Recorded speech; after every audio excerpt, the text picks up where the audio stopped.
All right, welcome back to another edition of What's Hockey. It's the playoff time, so around that hockey is of course going to consist of nothing but playoff talk. Keaton, you know I got a rooting interest with the Stars in there going against the Vegas Knights. Do you want to give me your thoughts first, and then I'll tell you everything that I am seeing right now? Yeah, they're not performing as well as I thought they would because they are losing in this series. So yeah, I mean, pretty trash. You did say that you were, pretty scared of the Knights coming into it. Didn't want to take that playoff spot, but they did, and yeah, so maybe you were onto something when you were saying that, but yeah, just not looking Yeah, likely. I wish I was wrong about that, but Vegas is exactly. They brought back, of their 18 skaters that they had in the Stanley Cup finals last year that they won, they brought back 15 of them, and then the other three were trade acquisitions that improved the team. So it's a dangerous, experienced roster that has that championship caliber, the pedigree, and the experience. I've said experience, but they've been there before. And Yeah. unfortunately, the Stars, even though we have a ton of veteran presence, we've got a lot of good youth on our side. It's kind of showing right now that they know what they're doing. I think what's frustrating is to open up the series 30 seconds into it, Vegas is on a power play and they Hmm. convert the power play. Dallas answers back and scores, but we're offside, so the goal is called back. Nasty. And I forget Vegas's second goal. I think it was Marchessault, but it just seems like Vegas to me is just more crisp with their shooting. Like they get one opportunity, they will take advantage of it. The Stars put more shots on net than Vegas did. That second period in Game One, we dominated, and we should put pucks on the net. I don't. Sometimes like a bad shot in the regular season is actually a good shot in the playoffs. Like Marchment's goal in Game One, he just chucks it at the net, and Thompson like short arms it, short hands it, and drops it, and it goes in. And so, I mean, you got to keep taking your shots. But Vegas, they just feel so crisp. Dallas can't in game two. They get a lead. Robertson scores a goal, and then like a minute later, Vegas answers back. The defender, I forget if we were caught in the middle of a line change or whatever, but it's essentially a 2-on-1 break, and our one is on the side of Eichel. He's not really in front of him. And so Eichel jukes one way, goes towards that defender, passes backhand, goal, Noah Hannafin, one of the guys they brought in at the trade deadline. And it just feels like Vegas is so crisp. Yeah. It also Guys they doesn't brought help in, that Mark Stone came back after a pretty long injury and whatnot. He came back and played game one almost immediately. So, and he yeah. scores the first goal of the series. Like he was the Yeah. one who scored that power play goal. It's It's like they were just saving frustrating. him for the playoffs anyway. They absolutely were. He was probably healthy like 2, 3 weeks ago, maybe a month ago, but they're like, whatever, we'll keep him on the injured reserve. We know he'll be back for the playoffs. We know we're making the fucking playoffs, and it's worked out for them perfectly. I mean, they set it up perfectly. In game one, another guy that scores is Tomas Hurdle, another trade deadline acquisition. Hurdle. So yeah, they're a dangerous team, man. I didn't want to see them in the first round. Now the series is not over. I think game one we played the better game. They get two power play goals. Uh, Vegas to me, like I know Thompson has a ton of his save percentage is pretty high. He's not that good. Like I feel like if you keep peppering him in the second game, we didn't shoot as much as we did in the first game. We went away from our strategy. We went to like the dump method, which I hate. Like I like when we were carrying it across the blue line to get into the attacking zone, and now we're just dumping. I hate that. It's not even our game. So if we return to our game, we keep pucks on net, and we don't have a defensive breakdown like we did when Eichel hit Hannafin for that goal. We can win these games. You got to take it one at a time. I don't think it's completely over, but we got to be crisp, man. We got to be cleaner with our execution, and we got to get into the attacking zone the way we did in the regular season. Vegas has a good defense, and it's tough, but I hate this dump and dive attack. Like, it's gross to me. Yeah, dude, I bet it's going really well for you guys. Yeah, yep. I need Wyatt to step up a little bit too. He did get that assist to Jamie Benn in the first game, but he was a scorer throughout the entire regular season, and he hasn't scored, so I need him to pick that up. Yeah, dude. Yeah, man.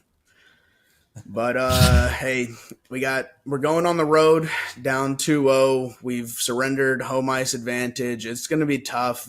Again, like Vegas knows what they're doing. They're killer at home as well. So yeah, T-Mobile Arena will be rocking there. It's going to be tough, man. Yeah. You guys play next on Saturday. Hopefully you guys can make it 2-1.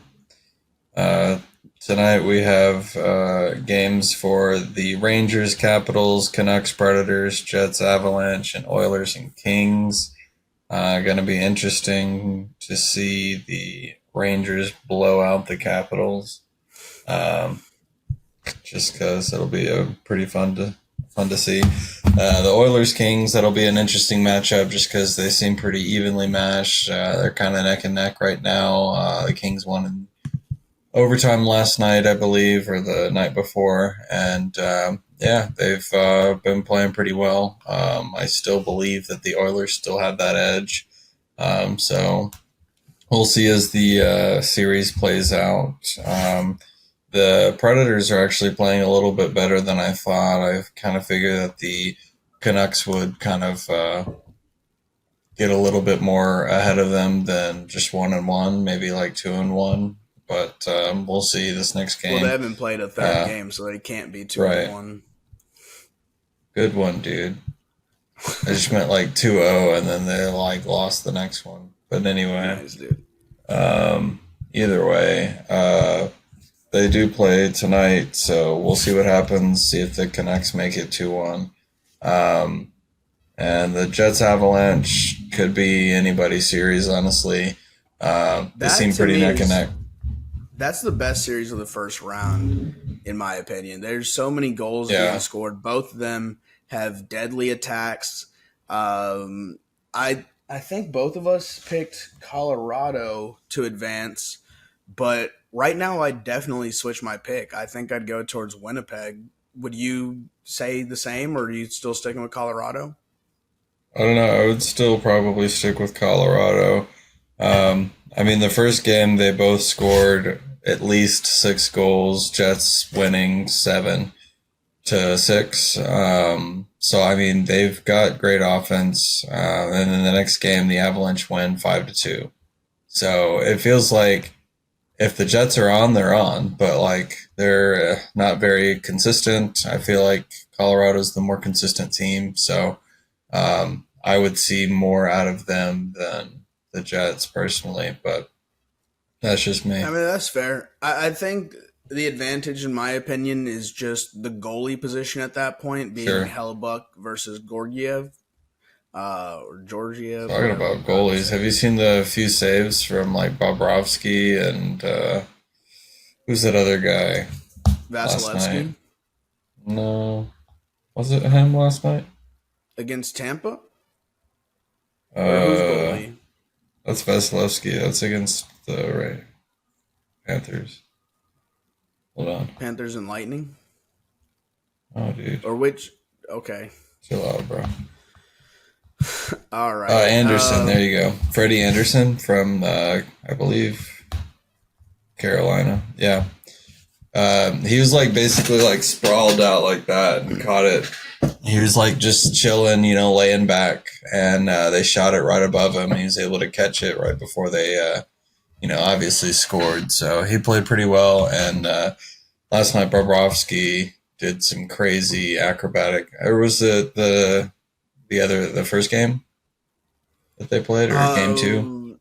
It was like this crazy thing because they shot it on the right end and it like ricocheted, bounced back, and rebounded off to the left, and they shot it again, and he just like dove and like smacked it with his backhand, and it's pretty wild. Did you see that or? That specific one, no, I did not. Oh man, you're tripping, dog. That shit's wild. Okay, Uh, but no, I mean, like I remember us talking at the end of the regular season or the last episode. We talked about the goalie of the year award. I forget which one it is. Is that the Vesna?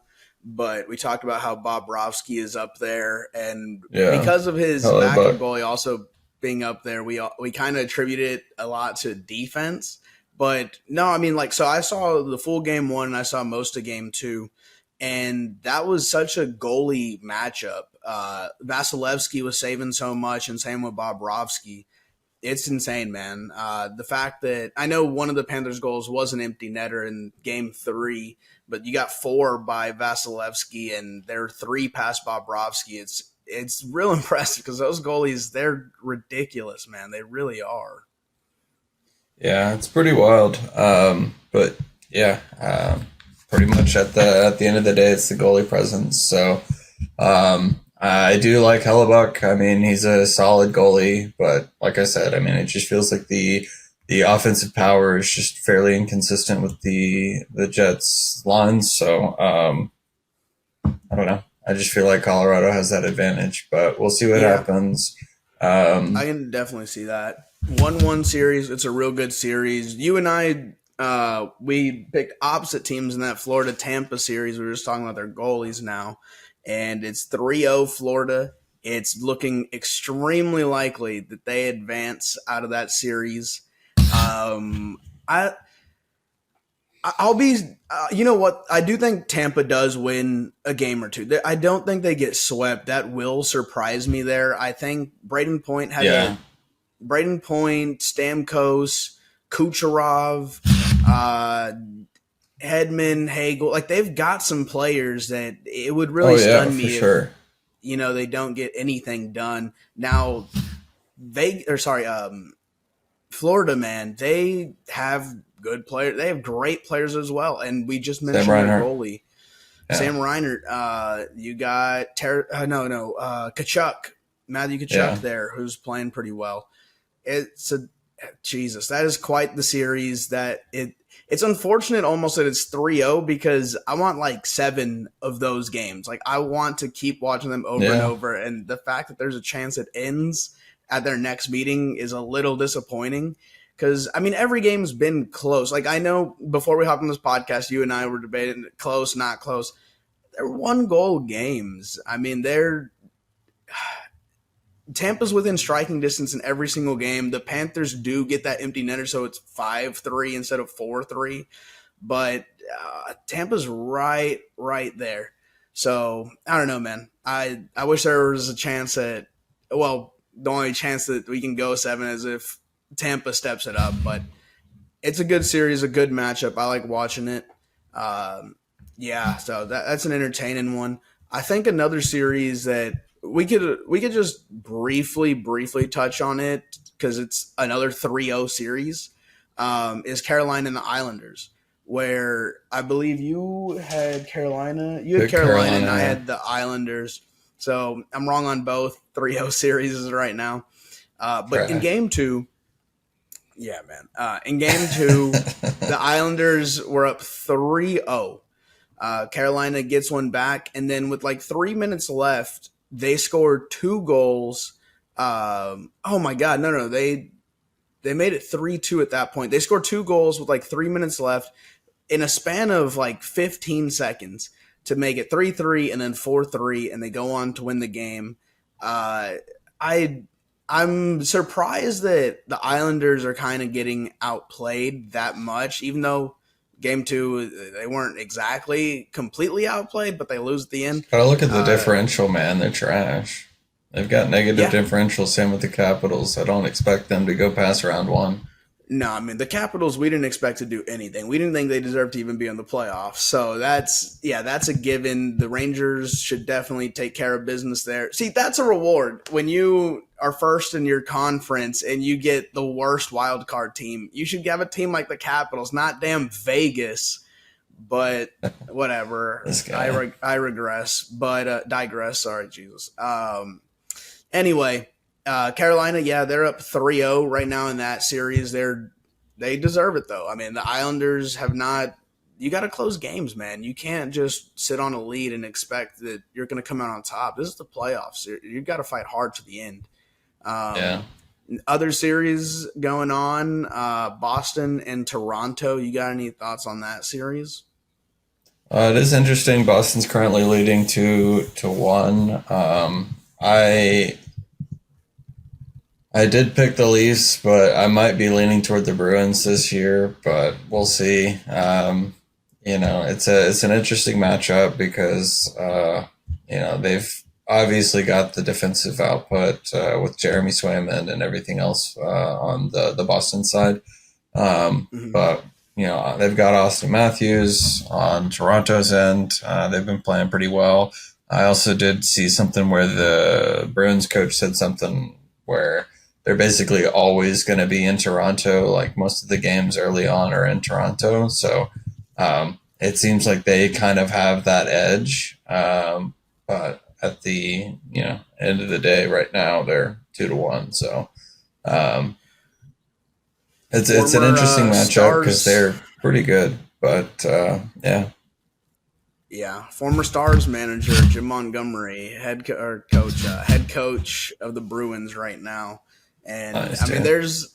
there's a running joke, and I guess it's kind of factual as of the last 2 decades that Canadian teams can't win the Stanley Cup, and Toronto's on the verge of being eliminated. Well, not okay. They're not exactly on the verge. It's 2-1. They definitely have a good chance in the series. But oh boy, that Canadian curse is kind of real. That's rough. Yeah, But I guess in the on the western side, there are two Canadian teams that are in Vancouver 1-1 3, series. Vancouver, three of them, yeah. Because you got Winnipeg, you got Vancouver, and then you also have Edmonton, Edmonton. Yeah. And I Canadian. know the Edmonton series is 1-1. We talked about it before the playoffs. We talked about it, when the wild card talk started beginning between the East and the West. And we outright said that the Kings are a fake team, that they're not serious. They do have one win in that series, but I still think that's It's an Edmonton's series to overtime, lose. so I mean they fought Yeah. back. Yeah. So it's one of those things where it's just they barely won, or they could have won a lot easier, but they didn't. That kind of thing. Yeah, I mean, credit to them. They got it done. I tend to think that in the playoffs, especially in the hockey playoffs, uh, any game is anyone's to win, unless you're Washington. Uh, but it's styles make matchups. I just talked about how the Stars changing their style up screwed them over in game two. But if you find the right game plan, you can win some playoff games, man. Like it's a hard hitting affair. So the Kings did get one, but I still think that's Edmonton's series. And the other Canadian team in the West, or one of the other two, Vancouver, Nashville. You got any thoughts on that series? I feel like we kind of covered it early on. It's going to be one of those hard felt series. It's just a bunch of teams just going at it. They're going to be bruised and battered. A lot of physical activity. I know the Predators are pretty. Um, I guess they just got a chip on their shoulder, just trying to have something to prove, show off that they deserve to be in the playoffs. And the Canucks obviously are one of the top 10 teams in the series, so they're obviously going to try to prove that they as well deserve to be in the playoffs. So it's just going to be one of those games. Be interesting to see. I still think Vancouver has the advantage, but Nashville might make it 7 games. So it'll be an interesting game or series. Yeah, I definitely think Nashville. I think they were a little bit overlooked going into the playoffs too, just because I think people would perceive the West as pretty top heavy. No, no, that's not completely true actually. But you know who the top pedigree teams in the West are, being Vegas, Colorado, Dallas. And then Vancouver was being thrown there a lot. You talked about goal differential earlier. Vancouver was what, like a top 3 team in that during the regular season. Yeah. Yeah. Let's see, plus 56. They were the third in the Western Conference in point differential. So it almost seemed like a given that they were going to win this series and kind of do it in dominant fashion. Now, dominant, again, you got a puncher's chance, so dominant's a little strong there. But yeah, Nashville's made it a knockout, drag out fight the entire series. Vancouver in game one, I think they had like, I don't know, 22 or 23 shots on goal. I probably should have had that pulled up. And then in the second, I know they only had 18 shots on goal. So that's just, it's not enough. You know, you got to be shooting more. The Predators are playing physical. They've got some solid defense there. They're making it tough on Vancouver.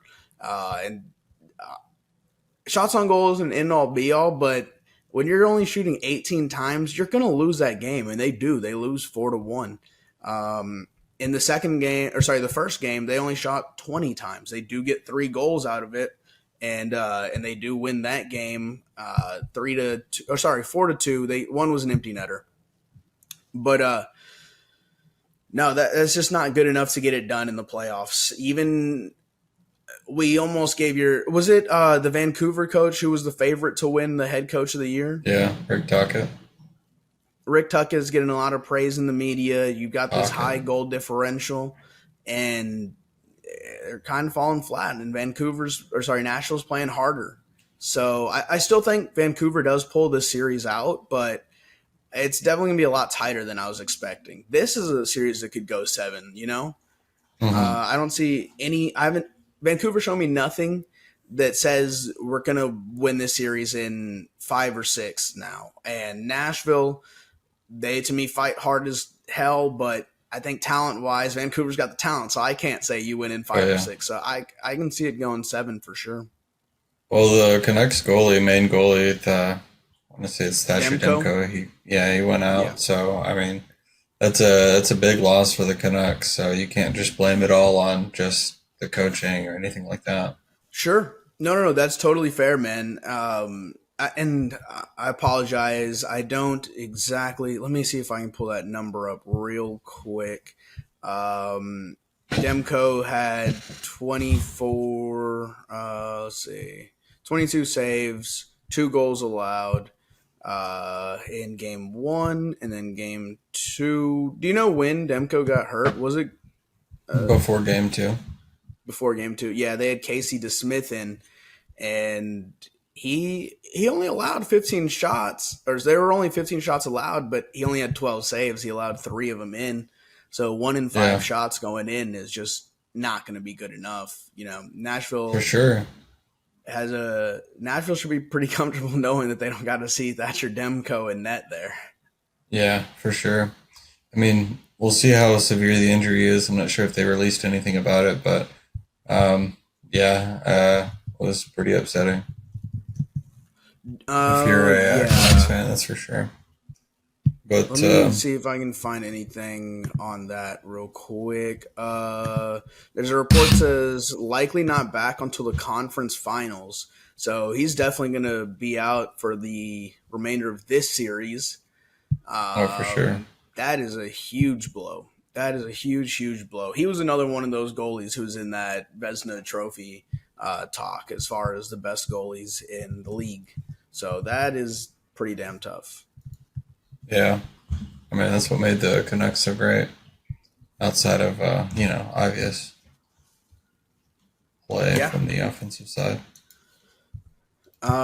Jesus. Yeah, that's pretty tough on them. Is there a series we haven't touched on? I mean, I guess we talked about how it's a given between the Rangers and Washington. I guess we did kind of touch on it. There's not much to be said there. Yeah. I think it's pretty much everything for them, or at least each series right now. We'll see, like I said, tonight, the Rangers and Capitals play. What's up? So, and if you don't remember, I have like the bracket right here. I've stated that I think I would switch my pick if able to from Winnipeg to Colorado. Or sorry, the other way around, from Colorado to Winnipeg. Are there any picks that you made in the first round that you are kind of thinking that you'd go the opposite way now? I think the only one would probably be the Bruins versus the Leafs. Because Yeah. I'm pretty sure I picked the Leafs, and the Bruins just might be the better team overall. They were all season for the most part, but I mean, it is still early. It is 2-1, so they can still go through that. But I don't know. I think that's the only one that I'd probably change. Would you change Dallas and Vegas? Um, I mean, maybe, but not yet I at wouldn't blame least. you. I wouldn't blame you. I mean, I don't think I hate the term like must win game, and I don't 100% think game. I think I'm like 90% of the way saying that game three is a must win for Dallas. If they lose that one, man, it'd be real tough to rally off 3 wins, two in Vegas, and then the last one here before game seven. And I mean, that's a tough feat to do, you know? So I'm not abandoning my team. I'm not changing it right now, but geez, that's a tough one. But yeah, Yeah. that Boston over Toronto, I can definitely get with that. We both picked Toronto there, and I'm pretty close to saying Boston's got it now. It's 2-1. I think again Toronto's got more depth where Boston's top heavy. So I'm not going to abandon it quite yet, but yeah, I was just curious if you'd switch any, and so you're switching that one to Boston. I'm not going to change it on the bracket. I'm going to leave the bracket as it is, but I was curious. Nice, dude. Yep. Well, I think that's going to end this episode. It's been 1 week into the playoffs. A single series has not ended yet, so we've got much more to come. I expect a few twists and turns. Can in tomorrow though. We've got the Panthers and Lightning and Canes and Islanders games tomorrow. So we'll see what happens. That'll be on Saturday, the 27th. So look out to see those series potentially end. Yeah. Stars But are also playing tomorrow at 9:30 p.m. Central yeah, Time, which Jesus Christ, they hate the Dallas fan base so much. or at least just Central Time Zone. But yeah, It's the bias to the Northeast teams, man. I get it, but also wouldn't it be even later over there? what do you mean? If it's Oh, nine yeah, thirty, no. Yeah, that's what I'm saying. So like let me see. Let me look up when the other games are starting. They're starting at 6. It's a Saturday. Just start that game at like 2 in the afternoon or 3. That way we can start this one a little sooner. You got the Rangers Cap starting at 6, which is 7 o'clock their time. Again, it's a Saturday. You don't have to do 7 o'clock their time. Canucks Preds at 6:30. that's today. Oh God. Okay, you're right. Sorry. Tomorrow, 4 o'clock. We got a game at 1 1 and o'clock. 4. Okay. Good. There's just so many dang games. Yeah, 1 o'clock for Hurricanes Islanders. Usually in the 4 o'clock Preds weekdays, Lightning. they don't they don't go super early. I just hate that, and I know Vegas is on the West Coast, and every single one of the other games is on the East Coast. But Jesus, I hate games at 9:30. Like, come on, man. But Yeah, why not? anyway, tune in for all them games. Yep. Nice, dude. Really good. No, I didn't want to close it on a depressing note about the Stars needing to win tomorrow, but They're trash, dude. It doesn't matter. Anyway. But Okay. yeah, At least we made the playoffs. we'll catch but you guys next week so we can stop this guy's rambling. Have Yes, a good thank one you. and I'll appreciate be you yapping. watching. Peace out.